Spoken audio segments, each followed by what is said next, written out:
Hey, what's up everybody? BDO44 coming at you with another video. Alrighty. This is it. This is it. The final game of the season, game 82 for the Los Angeles Lakers. We are going to be playing against the Denver Nuggets in Denver. We had our home finale a few nights ago, and 8 players scored in double figures for the victory against the OKC Thunder. The previous game before that, we saw THT go for 40. So you've seen some good things from this team since we've shut down our stars. And that is, in fact, what's happening. No stars are expected to play tonight. No Westbrook, no Bron, no AD.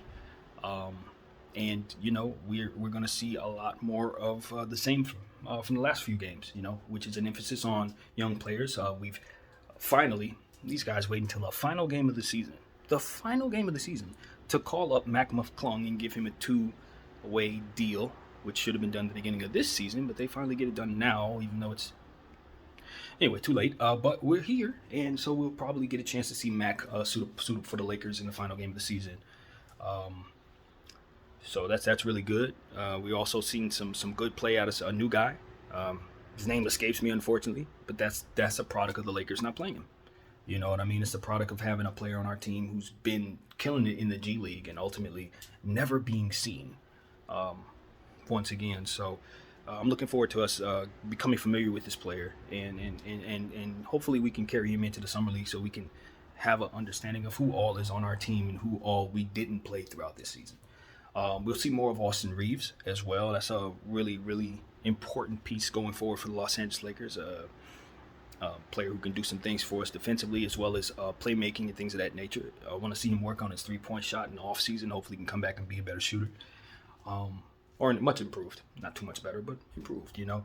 And, you know, we're just going to trot out there what we got. Obviously, they're playing the Denver Nuggets in altitude, so, you know, that may take its toll to a degree, although these are well-conditioned athletes at the end of the season, so I don't imagine it's going to be too much to say for that. But this will be a competitive basketball game because the Denver Nuggets are still fighting for seeding. Now, where they're positioned and how they're positioned, I didn't take too much of a look at it. But what I can say is them losing this game or winning this game does determine some things for whom they play. So we will see in a competitive game from them tonight. Jokic is considered questionable. You'll see Bones Highland, I believe, tonight. But bad news for the Nuggets. In the report that I read, it's expected that Jamal Murray and Porter will not play in the postseason. So they won't be getting those guys back healthy, which means they're probably getting knocked out in the first round. I like Jokic's game to the utmost. And, you know, I give any team a chance that he's on. But honestly, without those 2 stars, I don't think they can make much of a damage against some of these real contenders. So, judging by that information, I would imagine that if they're in control of who they play, they're going to try to swing the pendulum one way or another tonight to try to give themselves the best matchup from within their circumstances and within their control. So, like I said, I didn't look at that. I'm sorry I didn't come as prepared as I should have been today. But given that this is the last game of the season, I just kind of, you know, didn't have that energy in terms of wanting to zero in on this game and get through the X's and O's and look at all the box scores and stuff like that. I think at the end of the day, this team has done that to this fan. You know, made it so that at the end of the season, I'm so exhausted and fed up with the team that I really don't even have the energy to provide, you know, the best version of myself as it pertains to this team. At the end of the day, they just fell short. They fell short of the expectations based on choices that were made and health concerns as well. And, you know, all in all, we saw a great year out of LeBron James. We saw a great year out of Malik Monk, you know, of whom we found. And like I said, Austin Reeves was a gem. Getting Stanley Johnson has been an excellent acquisition. We love having him. Wenya Johnson has been a great pickup. The kid that I can't seem to remember his name, I think it's Jones, but I'm not sure because we never seen him. He played great in the last game. So we found things that we liked. Finally got Carmelo. You know what I mean? We've been wanting Carmelo in this uniform. For better or for worse, we can finally say he's a Laker. That's a big deal for a lot of people. So, yay, what can I say?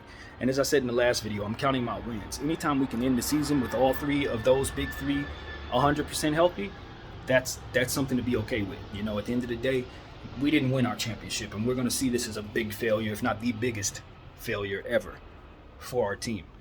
But what we can't say is that we're going into the offseason rehabbing Bron, rehabbing AD. AD could play tonight if he had to. Westbrook can play if he has to. So that's that is ultimately the best possible scenario from within our circumstances, in my opinion.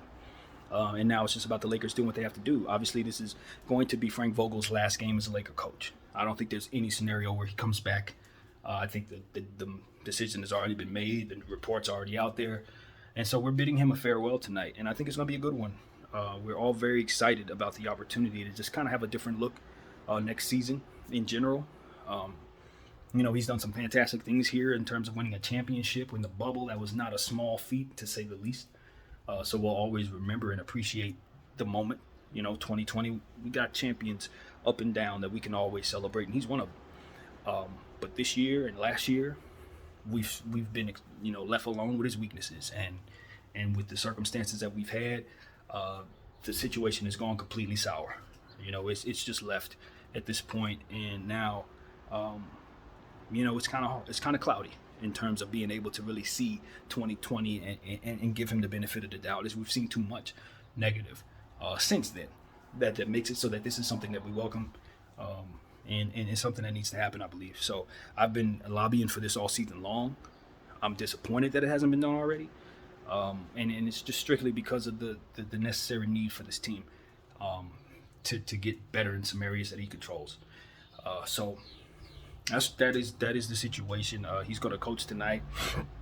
He hasn't had a whole lot of highlights this season, but I hope that he can end his tenure as a Laker coach with a victory. I think he's played the politic game very well, the team ambassador game very well, the LeBron's coach game very well. I think he's done all the things that he needs to do and say. I think he's held it together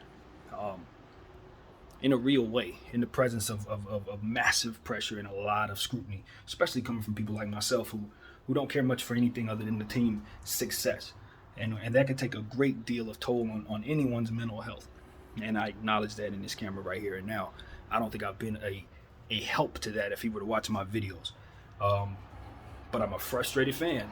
And at the end of the day, a lot of frustration has been had, and he's going to take his share of that frustration from these fans. But he ain't the only one. As we know, Rob Pelinka has to do better. Jeanie Buss has to do better. And we need some people gone. Let's just be honest. Some people who've been making some decisions lately probably shouldn't be a part of our rebuild or part of our going forward. So that's a lot for the Lakers to have to handle, and I don't expect they're going to be able to take care of everything in one summer. So I'm tempering my expectations as it pertains to next season. I expect to see AD and Bron back. I do. Though I wouldn't be surprised if Jeanie's fed up and ready to blow it up. I don't know that that's necessarily realistic at all. I do think we can get a trade for Russell Westbrook. Judging by what I'm hearing, there may be about 3 teams who will be willing. There's no reason we can't get a deal done if that's still the case.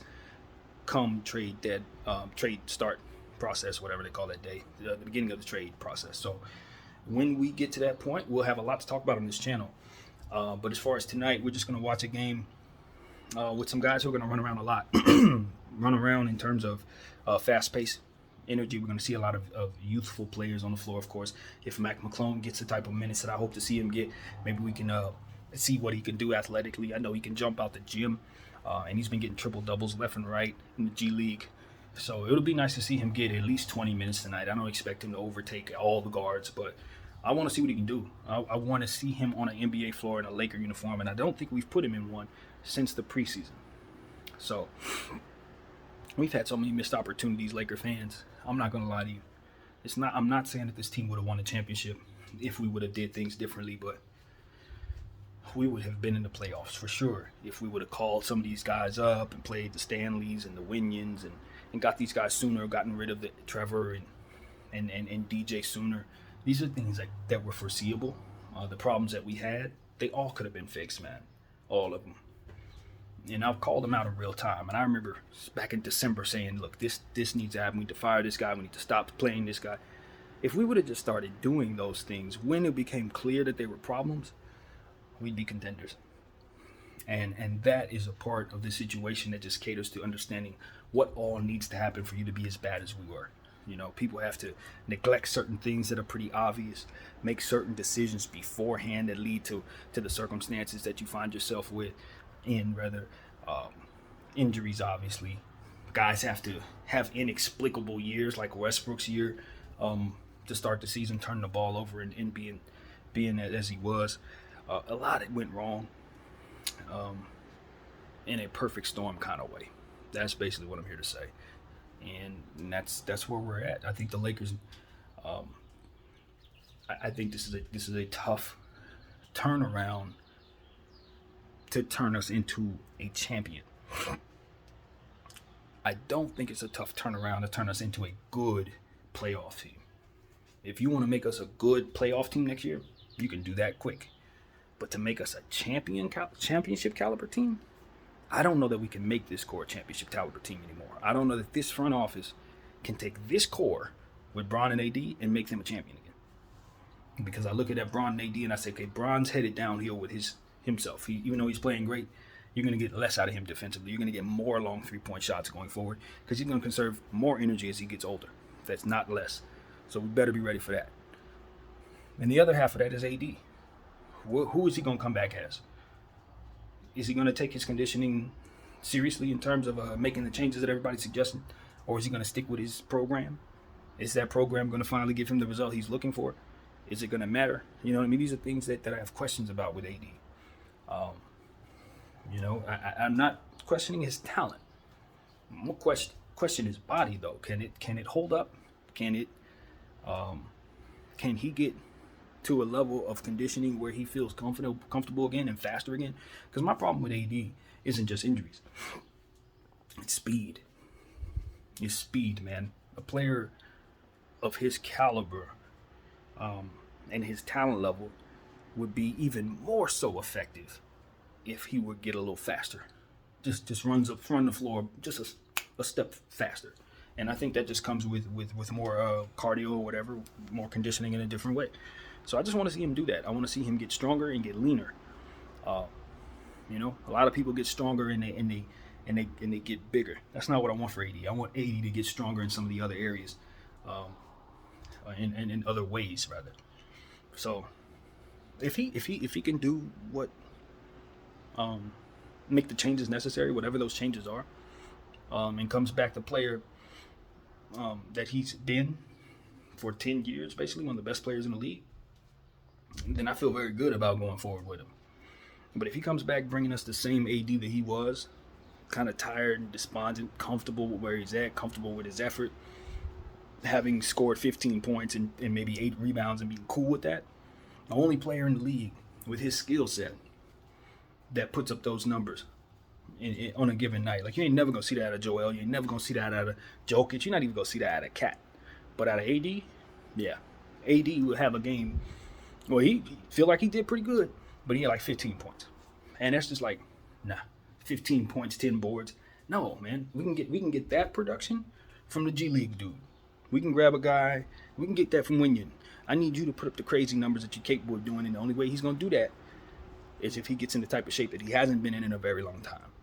Maybe even ever. So if he takes his conditioning seriously over the next 2 years, he's going to get back to MVP level. But if he doesn't, he's going to have injury issues. It's going to get him out of this league quicker than it took him to get to the Lakers. So it is what it is, man. I think at the end of the day, the Lakers just have to, if they're going to build around these guys, they're going to make sure the players that they get are Iron Men, more or less. We need a Mikal Bridges here, somebody that we can count on. AC Green. We need somebody like that who's going to be here every night. Prime Bron, obviously, every night. Somebody that we're not, in theory, ever worried about to get injured. And that's what I liked about having Russell Westbrook, who we're also probably going to see his final game as a Los Angeles Laker tonight. And that situation is just kind of sad. The guy came here looking to be the point guard for the LA Lakers in a situation that otherwise didn't fit him. And because the Lakers had other things on the table, such as Buddy Yield and maybe a trade for someone else or there, it made it even worse that he played here so poorly and didn't be a part of a good Laker team. It was a big reason why the team wasn't any good, if you really want to just say the truth.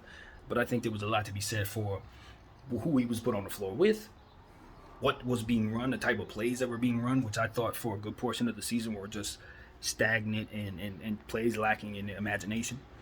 And when you put a guy like him in that situation, his natural skill set is not gonna work well in that. He's not a particularly great ball handler. He's not a particularly great shooter, and he's not a good defender. So what we did was accentuate all of his weaknesses and expose very little of his strengths, and then exposed him to a great deal of scrutiny on top of it, just for being a Laker. So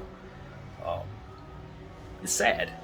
The Russell Westbrook LA Lakers year was sad, and I'm glad it's coming to an end.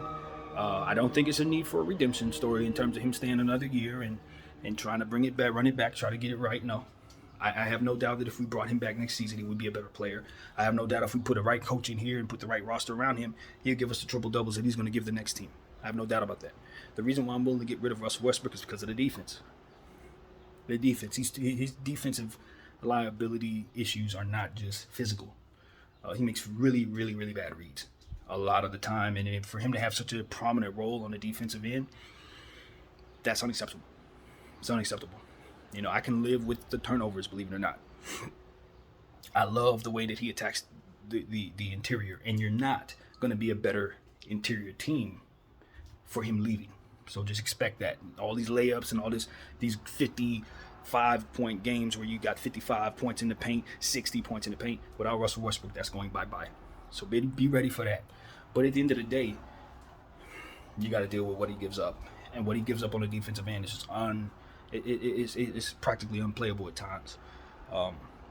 So that's ultimately what it comes down to for me. The expiring contract, getting $47 million off of our books next summer is not a bad thing. So if we happen to have to keep him and are unable to trade him, trust you me, we ain't going to be too upset about it in the summer of 2023. Just remember that. But as far as everything else,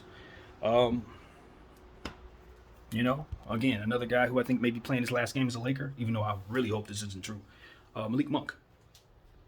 He's just outplayed our price tag for him, man. We can't pay that man what he's about to get paid. You know, somebody like Sacramento going to throw like probably $70 million at him. We're not playing that. We're not paying that. And to a point, I hope he gets that. You know what I mean? Like, honestly, I hope he get that kind of money. I don't want him to necessarily settle for our little bag. Keep it a buck. I want to see him get his money. You know, he's a player who's far exceeded his play value. You know, to start this season, he was coming in as a guy who nobody expected to do a whole lot. You know, he didn't have a big role in Charlotte. His development didn't go as smoothly as his draft stock would have entailed it to be. He was more or less considered a semi-bust, and comes here and shows us exactly what his talent level was from jump. Essentially, as I've said in the previous video, we have the Malik Monk that Charlotte thought they were drafting, and got him at the price tag that Charlotte would have liked to pay for who they had. So this has been a success. Probably the best thing Rob has done this season was make sure that we got that kid on a discount. But I think it's all for naught in a season where we didn't win. But how many wins do we have? I don't even know, man. The 20s, probably 30 wins at that. I don't know where we're at with wins. I didn't do the math, but what I can say is we wasted a good year with Malik Monk where he would have been a really good piece in the playoffs. You know, we could have had him out here hitting big shots for us. And his defense has grown a lot too this season. So he's only going to get better. You see the jump he made from last year to this year. Imagine the jump he's going to make from this year to next. Or the next year, 2-3 years. He's getting better. So I hope we can keep him, but I just think that he's outplayed that value. And now it's time for Malik Monk to make some money. So if the Lakers can't free up that $47 million and give him a good chunk of it, they're going to have to let him go. So the most important thing for the Lakers to do is get Russell Westbrook off the books if we want to keep Malik Monk. Then that gives us an opportunity to be in the bidding for him. So at least we could try. But without that 47 cleared up, I don't see a scenario where we can keep our guy. I really don't. Too much money he's going to make. So I put that in the air for him. Hope he can make that money, and we'll see what happens with that. But I'm expecting him to play well tonight because this is the last opportunity for him to show what he can do before it's time to negotiate. So, yeah, it's a big night for him.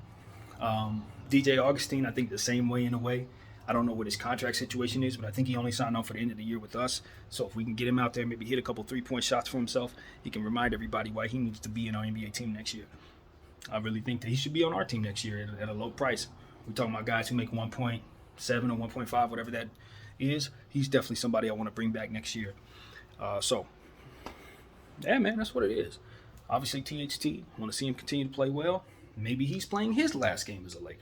You could totally see a scenario where they move on from his contract, especially since he just had that 40-point game. His trade value should be elevated a bit after that. So going into the offseason, I think we'll be able to get a good return for him if we shop him. Not so sure we should, but if we're going to have a primary ball handler on the floor while he's on the floor the majority of the time, then it's probably best for him not to be in that situation, because what we learned is when he has the ball in his hands, he's at his best. But if you take the ball out of his hands and you ask him to be a spot-up guy or a catch-and-shoot guy, something like that, he's not there yet. He's just not there yet. But the good thing is, because we have him in those situations, he's practicing at it. So we'll see what happens. We'll see what he turns into. But that's a possibility. So, yeah, man, it's a lot of guys on this team who will not be here next year. Let's just keep it real. Some of the ones we think will be back next year may not be back next year. So just enjoy this team. Enjoy what you see on the sidelines, because Jeanie has some very, very tough decisions to make. And if she feels like I feel, or if she's been listening to what people are saying, she will consider blowing this thing up if possible. You know, now, what does that mean? How far do you take that in terms of LeBron James? I don't know. But if she's weighing things like I'm weighing them, she may actually come to the conclusion that it's time to move on from him too. So I'm not going to rule that out. I'm not. I think that's a chance. There's a chance that may be the case. Or even on his end, maybe he decides, you know what? I don't want to do this another season, dude. This has been great. I can see it. He don't have a lot of time left to be playing around with organizations, and the fact of the matter is, from an asset perspective, he's the best asset we got. So I don't know how, everywhere he goes, he's obviously the best asset anywhere. But I think that we have a special situation in regards to ours, that if you're him, how do you feel about what's around you and what the Lakers are able to do for you over the next couple of years? I don't feel too confident that he's in the best place for himself in that regard. So that's just me. That's what I'm saying. I'm a Laker fan, but I'm not delusional one. So it is what it is. We'll see what happens. Jokic. Before we get off here tonight, he's questionable. I have my, like I said, they could figure out what they want to do by winning tonight. They could affect seeding, depending on what it is they desire to have happen. Will determine whether or not he plays, in my opinion. He's healthy, and if he plays, he's going to go after that MVP tonight. Like he's going to put up on MVP numbers if he plays big minutes. So wise money says they probably play him very limited minutes tonight, and it's not going to require a whole lot for them to get the desired result, because I think they're just going to get a victory off of us tonight. I don't see the Lakers winning this game. It's going to be a tough one. We're playing a lot of guys who probably haven't played much together with one another, and we're going into altitude. So that right there is keeping us behind the 8 ball. But I do expect a nice fight tonight. Lakers are going to put up an effort, and I expect to be happy with the team's effort tonight. That's what I will say. So that's what I got, man. Game 82. It's finally over. Thank God.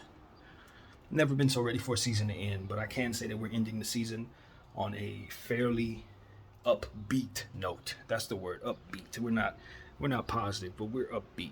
We've accepted our fate, and we're counting our wins. So that's what it is, man. Look forward to finishing this season off and starting the playoffs without us. It is what it is. BDL44, thank you all for watching. I'm out.